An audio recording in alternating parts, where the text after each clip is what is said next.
오늘 주일설교의 주제는 하나님의 나라 7번째 시간으로 온유한 자의 하나님의 나라의 복은 무엇인가 합니다. 성경 말씀은 마태복음 5장 5절입니다. 온유한 자는 복이 있나니 그들이 땅을 기업으로 받을 것이미요. 아멘.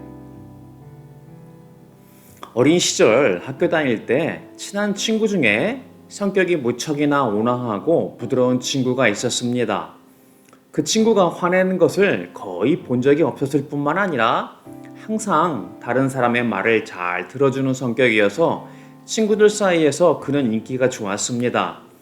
그렇길래 친구들은 그를 말하기를 법이 없어도 살 친구라 할 정도였습니다. 우리는 이렇게 성격적으로 온화하고 부드러운 것을 일반적으로 온유하다는 사전적 의미로 사용합니다. 하지만 이 친구는 다른 사람들을 대할 때 온화하고 부드러운 반면에 정작 자신의 일을 할 때는 때로는 우유부단하고 자신감이 없는 모습들을 보이고는 하였습니다.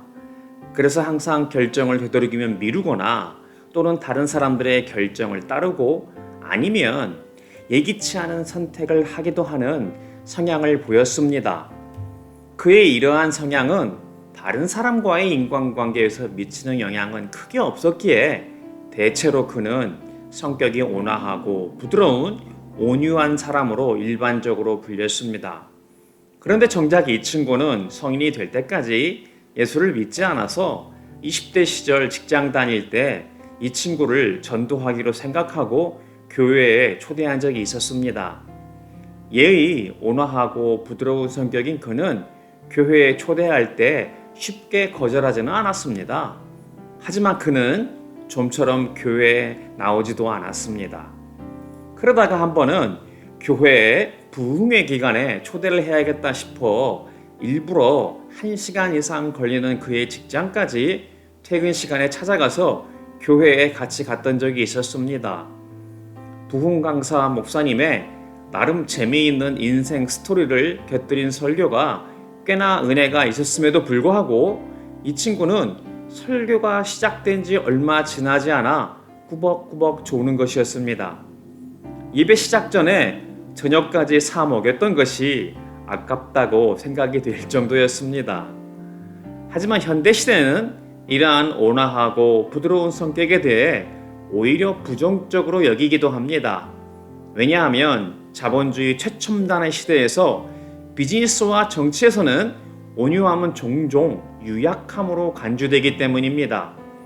예를 들어 리더가 지나치게 온유하면 권위가 부족하다고 인식되어 결정력이 약하다고 생각합니다. 오히려 그보다는 강한 카리스마와 결정적인 행동을 리더십의 중요한 요소로 보는 것입니다. 특히 현대 정치와 사회에서는 보다 강력한 목소리와 급진적인 태도가 오히려 더 주목을 받는 것이 일반적입니다. 어떤 문제를 다룰 때 온유한 접근은 소극적이거나 무능한 태도나 반응으로 간주되기 쉽기 때문입니다. 사람들은 온화하고 부드러운 태도로 대화하거나 타협하기보다 단호하고 강력한 태도가 협상력이 있다고 생각합니다. 그렇기에 온유한 리더십이나 태도는 외면당하기 십상입니다. 심지어는 온유함을 여성적 성향의 미덕 정도로 간주하기도 합니다. 그렇기에 여성은 자신의 의견을 강하게 표현하지 말아야 한다는 압박을 받기도 합니다. 이렇게 성고정관념은 온유함을 오히려 약점으로 여기게 만드는 사회적 압력이 존재하기도 합니다. 또 그렇기에 대중문화에서 한편으론 여성임에도 강하고 독립적인 것을 선호하며 이러한 성형을 걸크러쉬라 하며 매력적인 것으로 평가하기도 합니다. 이렇게 현대 시대에는 여성도 온유한 것은 매력이 없으며 오히려 강하고 독립적인 여성을 이상적인 이미지로 선호하기도 합니다. 이렇게 성격적으로 온화하고 부드럽다는 의미에서의 온유함은 다양한 세상적인 인식과 풍조에서 여러 이미지를 갖고 있습니다. 하지만 오늘 주제 본문인 마태복음 5장 5절에서 예수님은 이렇게 말씀하십니다. 온유한 자는 복이 있나니 그들이 땅을 기업으로 받을 것이며. 세상은 성격이 온화하고 부드러운 것을 사전적 의미에서 온유하다 하지만 예수님이 산상수훈에서 말씀하시는 하나님의 나라의 복 중에 하나인 온유한 것은 단순히 성격적인 것을 말하는 것이 아닙니다. 그렇다면 예수님이 말씀하시는 하나님의 나라에서 8가지 복 중에 하나인 온유함은 무엇을 말하는 것입니까? 그것은 무엇보다도 온유함이 하나님과 어떤 관련이 있는가 하는 질문을 말합니다. 예수님이 산상수훈에서 말씀하시는 하나님의 나라의 복과 법, 가치관은 예수 그리스도의 제자들이 사는 방식을 통해 하나님 아버지께 영광을 돌리기 위한 것이라는 것이 대전제이기 때문입니다. 그렇게 사는 삶이 바로 우리의 이 땅의 삶에서 가장 만족스럽고 기쁜 삶이 될 것입니다. 먼저 예수님이 마태복음 5장 5절에서 나타나는 하나님의 나라에서의 온유함에 대한 말씀이 다윗의 시편 37편 9절과 11절에서도 나타나는 것을 알 수 있습니다. 여호와를 소망하는 자들은 땅을 차지하리로다. 그러나 온유한 자들은 땅을 차지하며 풍성한 화평으로 즐거워하리로다. 9절에서 여호와를 소망하는 자들이 땅을 차지한다 하고 11절에서는 온유한 자들이 땅을 차지한다고 합니다. 그렇다면 온유한 자들이 여호와를 소망하는 자들임을 알 수 있게 합니다. 그리고 이때 땅의 의미는 헬라어나 히브리어에서 세상을 뜻하기도 합니다. 그렇다면 이러한 해석을 바탕으로 하나님의 나라에서 온유한 자들이란 구체적으로 어떤 사람을 말하는 것입니까? 첫 번째는 하나님을 소망하며 신뢰하는 자들을 말합니다. 시편 35편 5절부터 8절입니다.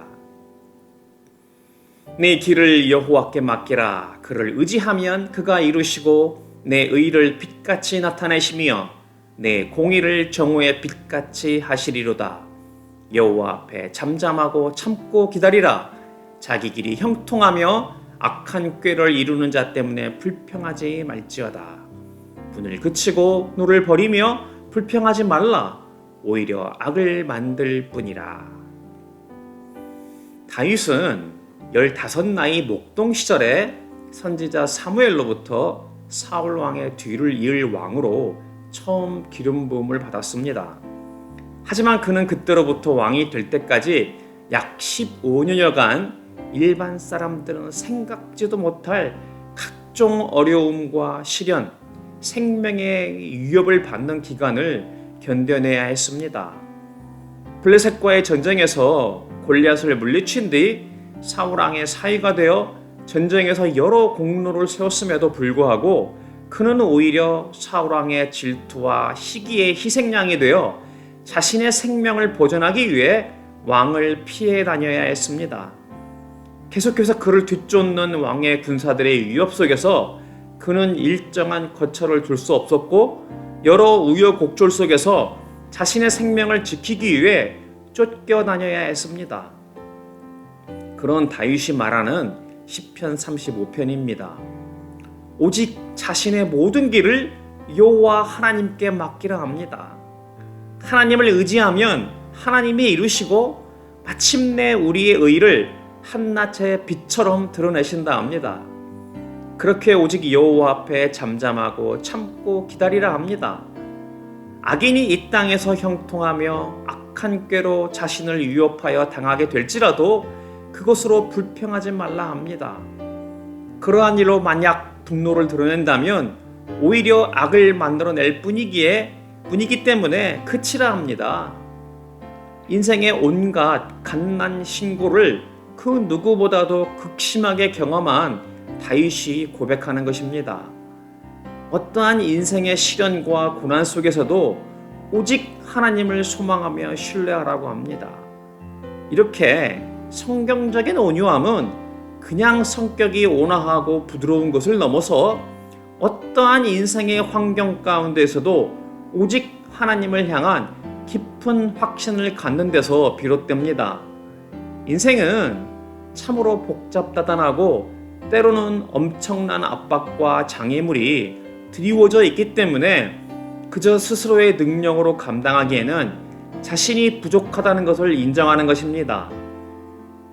세상 풍조와 초등학문이라는 우상 속에서 자기 자신을 고취시키는 자아 판단과 자아 추구로는 인생의 문제를 다 해결할 수 없다는 것을 인정하는 것입니다. 우리는 하나님이 지으신 피조물이기에 오직 하나님을 의지하고 신뢰하여 하나님이 지키시고 인도하실 때에만 보호받을 수 있음을 바로 아는 것입니다.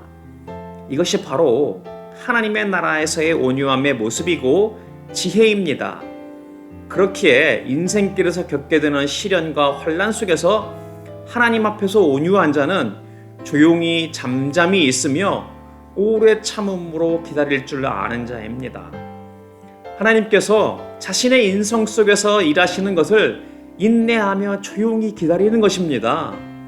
이것이 단순히 아무것도 안 한다거나 게으르다는 것을 말하는 것이 아닙니다. 인생의 번잡하고 분주함 속에서도 하나님을 신뢰하기에 하나님이 우리의 모든 일을 주관하시며 오직 은혜로 최선의 결과를 이루실 것을 알기 때문에 안정된 평온함을 유지하며 자유할 수 있는 것입니다.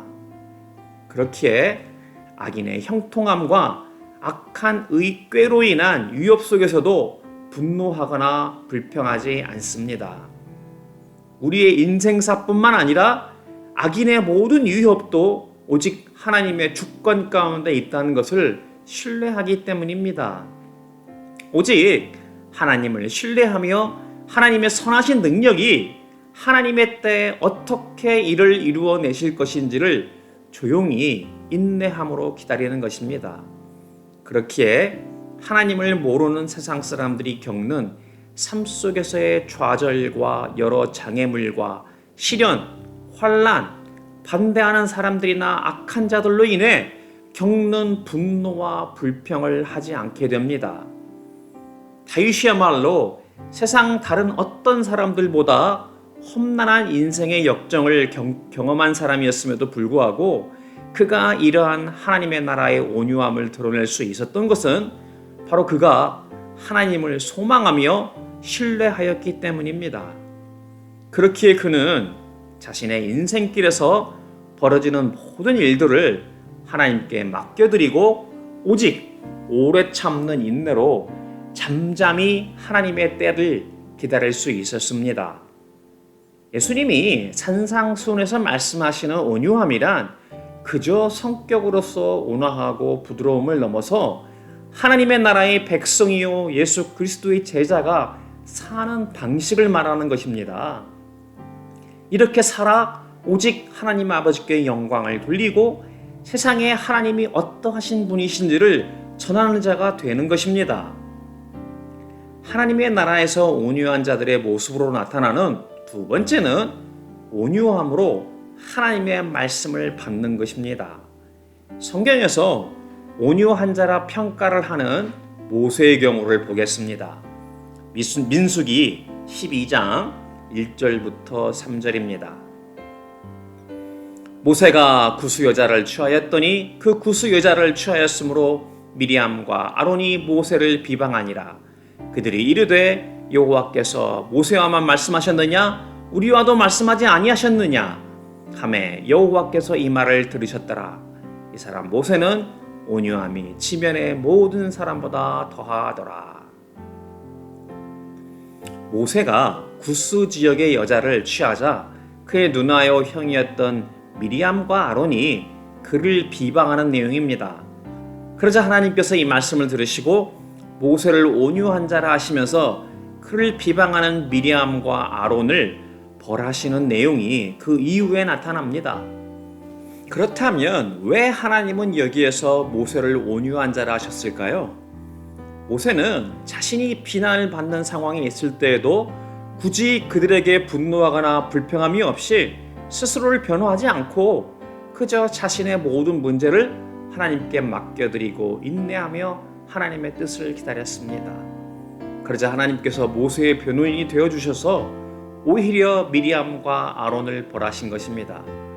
이렇게 하나님 나라의 백성으로 사는 방식으로서의 온유함이란 하나님을 신뢰함으로 그분께 모든 것을 맡길 뿐만 아니라 자신이 겪는 시련이나 환난 속에서도 혹은 자신을 비방하는 자들에게도 분노하거나 복수하는 것을 자제하게 됩니다. 우리가 흔히 말하기를 한국인의 성향을 다혈질이라 부르기도 합니다. 이때 드러나는 성향을 보면 감정 표현이 솔직하고 강한 경우를 말합니다. 기쁨이나 슬픔, 분노 등의 감정이 잘 드러나고 타인과의 강한 유대감과 감정을 나누는 것입니다. 그러기에 열정적이고 때로는 직관적이고 즉흥적이기까지 합니다. 성경에 나타난 예수님의 제자 중에는 베드로가 비슷한 성향을 가진 것으로 묘사됩니다. 그는 즉흥적이고 열정적이며 때로는 충동적이며 감정을 격하게 표현하는 모습을 드러냅니다. 그러한 모습이 드러나는 구절 중 하나인 요한복음 18장 10절을 보겠습니다. 이에 시몬 베드로가 칼을 가졌는데 그것을 빼어 대제사장의 종을 쳐서 오른편 귀를 베어버리니 그 종의 이름은 말고라. 예수님이 십자가에 달리시기 전 마지막으로 제자들과 함께 할 때 대제사장의 종이 예수님을 잡아가기 위해 왔을 때였습니다. 예수님이 순순히 잡혀가려 하면서 제자들은 놓아주라 하니 아니나 다를까 가장 먼저 베드로가 앞서서 나선 것입니다. 그리고는 대제사장의 종을 칼로 쳐서 오른쪽 귀를 베어버렸습니다. 하지만 이러한 베드로의 다혈질 성향도 그가 오순절 성령의 임하심이 있은 이후로는 보다 성숙한 신앙과 리더십으로 변모하였습니다. 사도행전 5장 27절부터 29절입니다. 그들을 끌어다가 공회 앞에 세우니 대제사장이 물어 이르되 우리가 이 이름으로 사람을 가르치지 말라고 엄금하였으되 너희가 너희 가르침을 예루살렘에 가득하게 하니 이 사람의 피를 우리에게로 돌리고자 함이로다. 베드로와 사도들이 대답하여 이르되 사람보다 하나님께 순종하는 것이 마땅하니라. 오순절 성령이 임하신 뒤에 베드로와 사도들은 당시 유대 종교 지도자들의 위협에도 불구하고 사명을 감당하기 위해서 공회 앞에서 끌려갔을 때에도 어떠한 압박이나 위험도 두려워하지 않으며 담대하게 하나님의 말씀을 전했습니다. 예전 같으면 베드로는 가만히 있지 않았을 것입니다. 아마도 제일 먼저 나서서 분노하며 그들을 향하여 보복에 나섰을 것입니다. 그런데 과거에는 그랬던 베드로가 오순절 성령 강림 이후에는 공회 앞에 끌려갔을 때 대제사장에게 대적하여 분노하거나 보복하지 않고 그저 담대히 대제사장에게 사람보다 하나님께 순종하는 것이 마땅하다고 선포하며 온유함으로 하나님의 말씀을 받아 전하였습니다. 야고보서 1장 19절부터 21절을 보겠습니다. 내 사랑하는 형제들아 너희가 알지니 사람마다 듣기는 속히하고 말하기는 더디하며 성내기도 더디하라. 사람이 성내는 것이 하나님의 의를 이루지 못함이라. 그러므로 모든 더러운 것과 넘치는 악을 내버리고 너희 영혼을 능히 구원할 바 마음에 심어진 말씀을 온유함으로 받으라. 오순절 성령의 임재 이후로 온유함으로 하나님의 말씀을 받게 된 베드로는 이제 듣기는 속히하고 말하기는 더디하며 성내기도 더디하는 사람으로 변모하였습니다. 사람이 성내는 것이 하나님의 의를 이루지 못하기 때문입니다. 그러므로 이제 모든 더러운 것과 넘치는 악을 내버리고 우리의 영혼을 능히 구원할 하나님의 말씀을 온유함으로 받는 것입니다. 그가 그렇게 할 수 있었던 것은 오직 하나님을 신뢰함으로 섣부르게 분노하거나 복수하기보다는 하나님께 자신의 모든 신변과 변호를 맡기는 것입니다. 이러한 온유함의 모습은 인생사 가운데 있을 수밖에 없는 어떤 역경과 비난, 비판이라 할지라도 흡수하면서 그것을 되받아치지 않을 수 있는 힘을 갖게 합니다. 그렇게 온유한 자는 불필요한 혼란과 소모적인 분쟁을 최소화할 수 있게 됩니다. 이렇게 하나님의 말씀을 온유함으로 받는 자는 이제 하나님의 나라의 복과 법과 가치관을 배우고자 합니다. 즉, 온유함이란 하나님의 말씀을 듣고 배우려는 준비가 되어 있는 태도를 말합니다. 그렇기에 옛 육체의 성향인 세상 풍조와 초등학문이라는 우상에 따라 살던 가치관에서 떠나 예수님이 산상수훈에서 가르치신 하나님의 나라의 복과 법과 가치관을 기꺼이 배우고자 합니다. 하나님의 말씀을 온유함으로 받게 될 때 이제는 더 이상 예전처럼 말을 빨리 하고 다른 사람의 의견이 설사 자신의 의견에 반하거나 자신의 행동을 지적한다 할지라도 즉각적으로 화를 내지 않습니다. 말을 천천히 하고 듣는 데 열려 있습니다. 자신의 지식이 제한적이고 생각이 틀릴 수 있다는 것을 인식하기 때문에 다른 사람들의 의견이나 새로운 것에 귀를 기울이고 가치 있다고 판단되면 기꺼이 배우려고 낮은 자세로 임합니다. 항상 자신보다 남을 낮게 여기려 합니다. 설사 상대방의 의견이 틀리고 잘못되었거나 자신을 향하여 비난을 한다 할지라도 섣부른 분노와 반격을 가하지 않습니다. 그는 화를 내기까지 시간이 걸립니다. 상대방을 수용하며 더 깊이 듣고 생각할 여유를 가지고자 합니다. 이것이 바로 위로부터 난 지혜의 온유함입니다. 야고보서 3장 13절과 17절입니다. 너희 중에 지혜와 총명이 있는 자가 누구냐? 그는 선행으로 말미암아 지혜의 온유함으로 그 행함을 볼지니라. 오직 위로부터 난 지혜는 첫째 성결하고 다음에 화평하고 관용하고 양순하며 긍휼과 선한 열매가 가득하고 편견과 거짓이 없나니. 하나님의 말씀, 즉 위로부터 난 지혜의 온유함을 받는 자는 성결하고 화평하고 관용하고 양순하며 긍휼과 선한 열매가 가득할 뿐만 아니라 편견과 거짓이 없다 합니다. 그들에게는 하나님의 말씀을 온유함으로 받아 배움으로 오는 지혜와 총명을 얻었기 때문입니다. 이러한 지혜와 총명은 단순히 지적인 문제만을 말하는 것이 아닙니다. 그렇게 온유함은 이미 살펴본 야고보서 1장 19절부터 21절에 나타난 대로 듣기는 속히 하고 비판하고 정죄하기는 천천히 하게 됩니다. 다른 사람과 상황을 이해하려는 태도를 말하는 것입니다. 쉽게 성내지 아니합니다. 가정에서나 직장에서도 또 교회에서도 어떤 모임이나 집회에서도 다른 사람들의 말을 경청하고 합리적으로 대하려 하며 진심으로 귀를 기울여 상대방의 입장을 고려하는 것입니다. 보다 이성적으로 다른 사람의 의견을 기꺼이 듣고 또한 자신의 의견에 대한 이유를 기꺼이 제시하기도 합니다. 그럴 때 자신의 주장이라 하여 내세우지 않습니다. 권위적인 모습이나 독선적인 모습으로 함부로 다른 사람을 지배하려 하지 않습니다. 중요한 것은 하나님의 나라의 복, 법과 가치관에 따라 온유함으로 진리를 분별하는 것입니다. 자신의 의견이 아니라 오직 진리의 말씀을 중요하게 여기며 다른 사람들이 이에 동의하는지를 신경 쓰는 것입니다.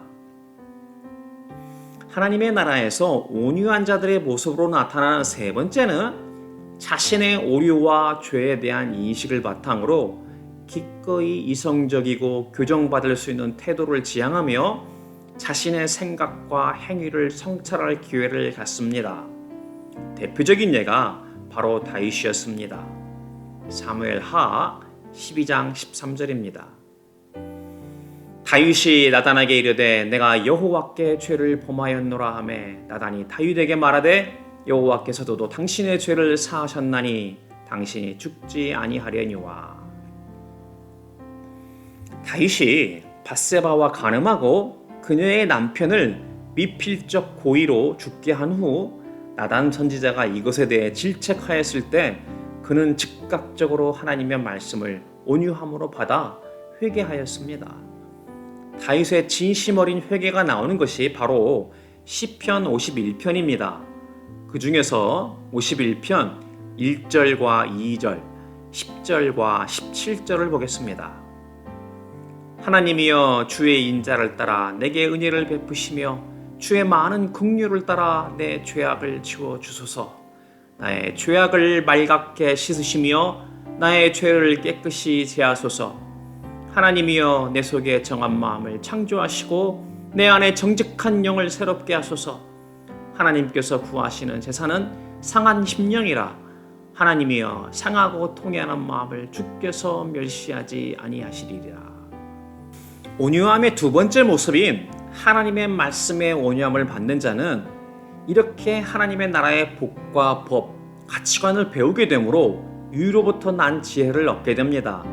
그렇게 단순히 다른 사람이나 상황을 대하는 데 있어서만 변화된 것뿐만 아니라 말씀에 깨어 있어 자신의 어리석음과 죄에 대해서도 분별력을 갖게 됩니다. 다윗은 그러했기에 자신의 죄 앞에서 변명하거나 부인하지 않고 하나님 앞에 즉각적으로 회개할 수 있었습니다. 그리고는 하나님 앞에 다시 정한 마음과 정직한 영을 허락해 주시기를 간구할 수 있었습니다. 하나님께 상하고 통회하는 마음으로 구하여 멸시하지 아니함을 받게 된 것입니다. 항상 진리의 말씀에 높은 기준에 순종하는 종의 태도를 갖는 것입니다. 또한 자신의 의견을 진리와 일치시키고자 기꺼이 수정하는 자세를 취할 수 있어야 합니다. 항상 자신의 오류 가능성을 인정하고 다른 사람들과의 토론과 논쟁도 진지하게 대할 수 있어야 합니다. 그러기에 결코 일방적이거나 독선적인 태도를 취하지 않으며 자신의 실수를 분별하도록 늘 겸손하고 낮은 자세를 취하는 노력을 하게 됩니다. 다른 사람들을 대할 때도 마찬가지입니다. 갈라디아서 6장 1절부터 2절입니다. 형제들아, 사람이 만일 무슨 범죄한 일이 드러나거든 신령한 너희는 온유한 심령으로 그러한 자를 바로잡고 너 자신을 살펴보아 너도 시험을 받을까 두려워하라. 너희가 짐을 서로 지라. 그리하여 그리스도의 법을 성취하라. 특히 이렇게 다른 사람의 죄나 오류를 바로잡으려 할 때는 온유한 심령으로 상대방을 바로잡아야 합니다. 항상 자신의 오류 가능성을 인정하고 상대방을 대할 때 독선적인 태도를 취하지 않습니다. 그래서 예수님은 마태복음 7장 3절부터 5절에서 이렇게 말씀하셨습니다. 어찌하여 형제의 눈 속에 있는 티는 보고 네 눈 속에 있는 들보는 깨닫지 못하느냐? 보라, 네 눈 속에 들보가 있는데 어찌하여 형제에게 말하기를 나로 네 눈 속에 있는 티를 빼게 하라 하겠느냐? 외식하는 자여, 먼저 내 눈 속에서 들보를 빼어라. 그 후에 밝히 보고 형제의 눈 속에서 티를 빼리라.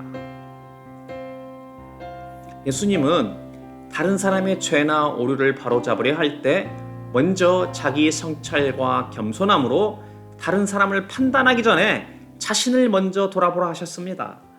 항상 자기 반성을 통해 자신의 오류 가능성을 먼저 살피라 하신 것입니다. 그렇게 다른 사람을 대할 때 말을 천천히 하며 분노를 쉽게 내지 않습니다. 자신의 눈에서 들보를 빼고 자신도 언제든지 은혜가 없다면 똑같은 죄에 빠질 수 있음을 인정하는 것입니다.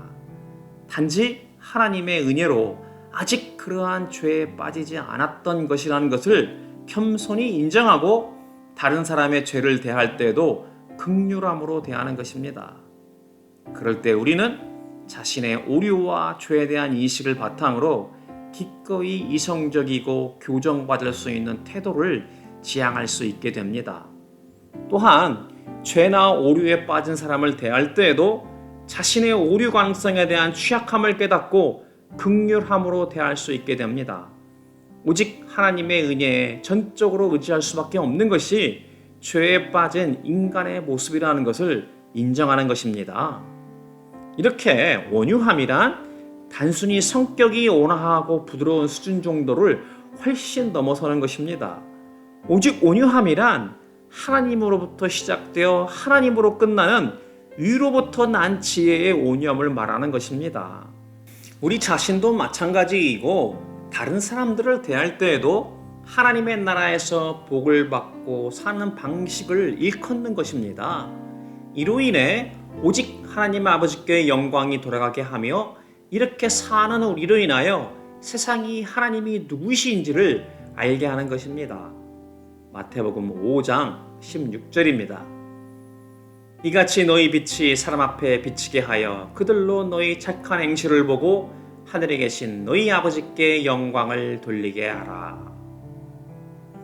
예수님께서 산상수훈을 통해 제자들과 무리들에게 전하시고자 하는 것은 바로 하나님의 나라의 복과 법, 가치관대로 사는 방식을 알게 하는 것입니다.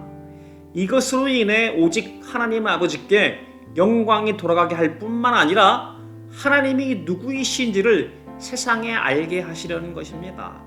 또한 어떠한 시련과 환난 가운데 있을지라도 우리의 본능적인 옛 육신의 성향에 따라 분노하거나 보복하지 않고 온유함으로 인내하며 하나님의 때에 하나님이 이루실 일을 바라보게 합니다. 그래서 온유한 자가 땅을 기업으로 받을 것이라고 약속하신 것입니다.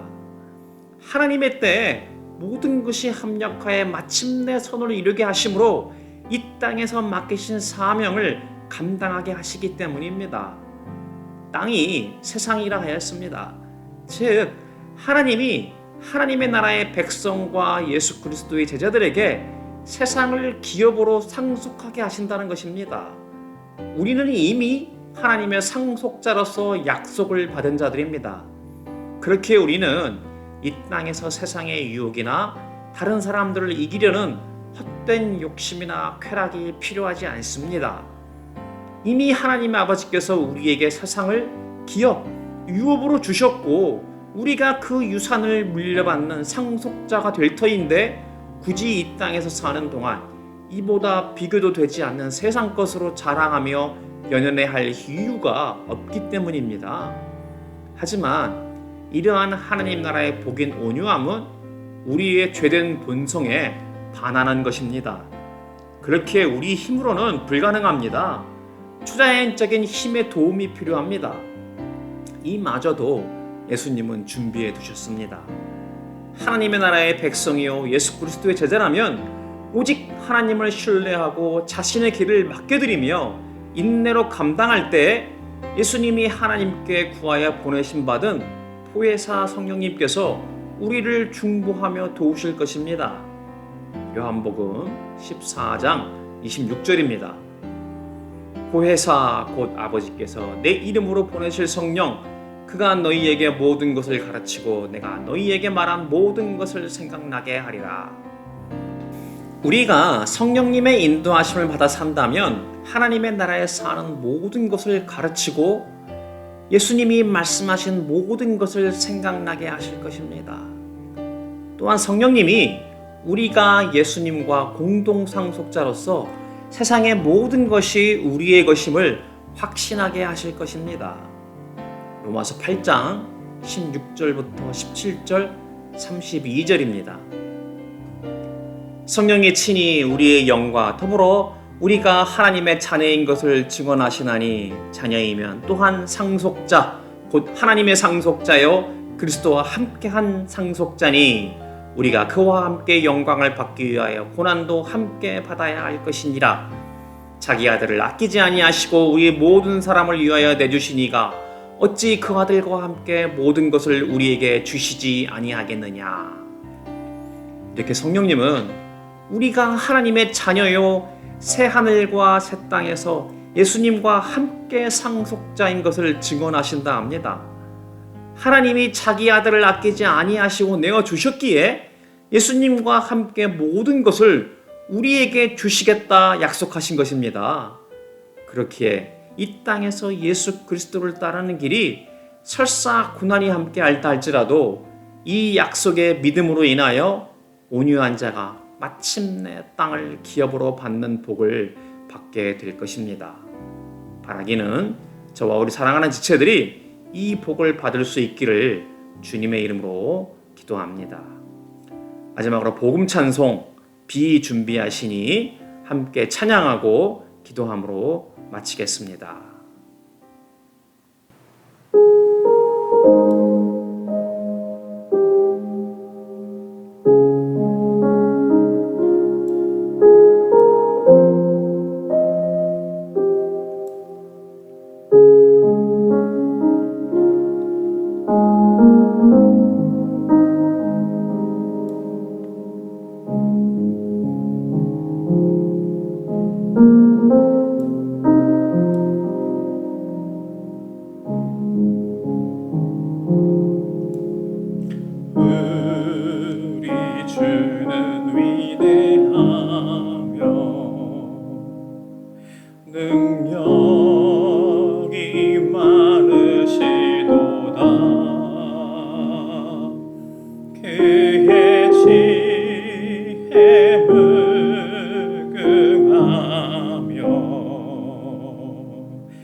인자는 영원하도다. 상한 자들 고치시며 상처를 싸매시도다. 별들의 수를 세시며 이름을 붙이셨도다. 그가 구름으로 하늘을 덮으시며 남을 위하여 비 준비하시니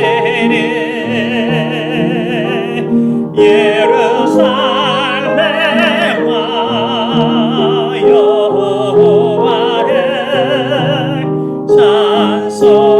찬송할지어다. 내 하나님을 감사함으로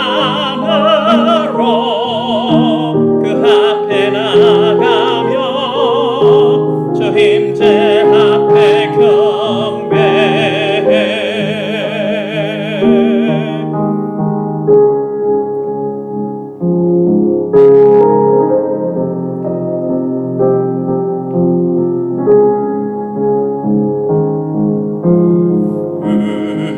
우리 주는 위대하며 능력이 많으시도다. 그의 지혜에 무궁하며 인자는 영원하도다. 상한 자들 고치시며 상처를 싸매시도다. 별들의 수를 세시며 이름을 붙이셨도다. 그가 구름으로 하늘을 덮으시며 남을 위하여 비 준비하시니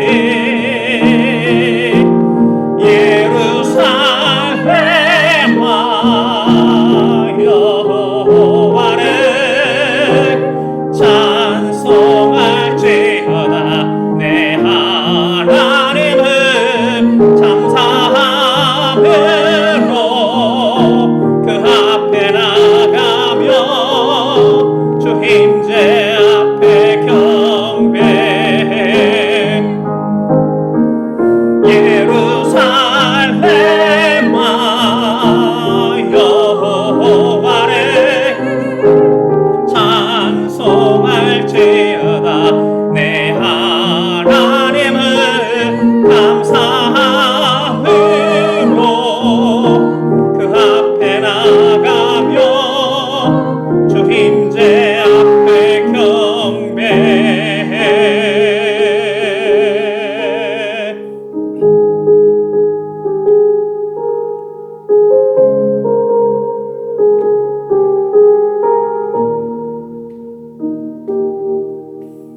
그가 구름으로 하늘을 덮으시며 땅을 위하여 비 준비하시리. 할렐루야 여호와를 찬송할지어다. 내 하나님을 감사함으로 그 앞에 나가며 주 임재 앞에 경배. 예루살렘아 여호와를 찬송할지어다. 내 하나님을 감사함으로 그 앞에 나가며 주 임재 앞에 경배해. 주 임재 앞에 경배해.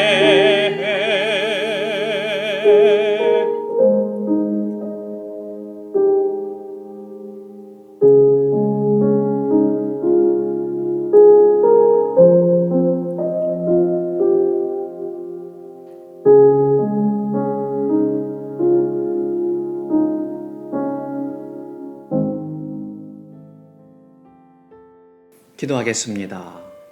하나님 아버지, 예수님이 말씀하신 하나님의 나라의 복으로서 온유함은 그냥 성격 좋아서 온화하고 부드러운 것을 말하는 것이 아니라 하나님으로부터 시작해서 하나님으로 끝나는 위로부터 온 지혜의 온유함임을 알게 하셨습니다. 이제 오직 하나님을 소망하여 신뢰함으로 인생사 모든 것 가운데 조용히 잠잠히 있으며 하나님의 때를 오래 참음으로 기다릴 수 있게 하여 주시옵소서. 또 하나님의 말씀을 온유함으로 받아 이제 하나님의 나라의 복과 법과 가치관을 배워 위로부터 난 지혜의 온유함으로 성결하고 화평하고 관영하고 양순하며 긍휼과 선한 열매를 이루게 하여 주시옵소서. 이제 자신의 의견이 아니라 오직 진리의 말씀을 가장 중요하게 여기게 하여 주시옵소서.